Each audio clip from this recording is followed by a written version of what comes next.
কবিতাটির নাম হ্যাঁচ্ছো হাঁচি। হঠাৎ দেখে হ্যাঁচ্ছো করে হাঁচল নন্দরাম। চমকে উঠে চেয়ার থেকে পড়ল ঘনশ্যাম। অফিস ঘরে হট্টগোল, ঘনশ্যামের ব্যামো। নন্দরাম চেঁচিয়ে বলে, আরে আরে একটু থামো। অফিস ঘরের খাঁকড়া ঝাঁটা গণেশ নিয়ে আসে, ঘনশ্যামের নাকের ডগায় থাকে নিয়ে বসে। চোখ পিটপিট, মুখ বিড়বিড় করছে ঘনশ্যাম। নন্দরাম বলে, এবার ওগো করো গো হরিনাম।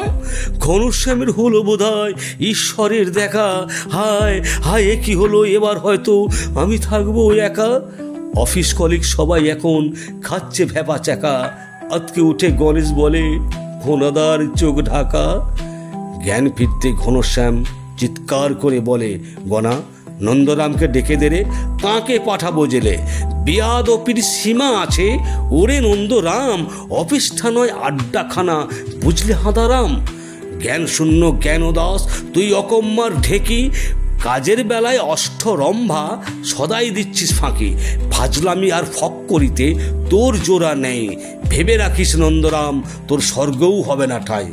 নন্দরাম বলে, ঘনা, এ কি ব্যাধি তোর, ভাবিস না তুই হাঁচছি বলে আমি নস্যিখোর। মৃগী নয়তো কিসের মেমো, অজ্ঞান কেন হলি, চেয়ার থেকে কেন পড়ে ধুলোয় লুটালি। মৃগী রোগ হয়েছে তোর, নয়তো করিস ঝ্যাঁটা, এই ব্যাধি সারাতে গেলে তোর নাকে ধরবো ঝাঁটা।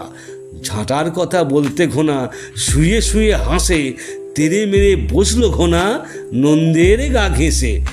একটু মজা করলাম নদে, এই অফিসেতে মিলে মিশে থাকবো আমরা সবাই একসাথে। ঘনানন্দ গলায় গলায় করলো কোলাকুলি, আনন্দেতে হাসলো তারা সকল বিবাদ ভুলি। ধন্যবাদ।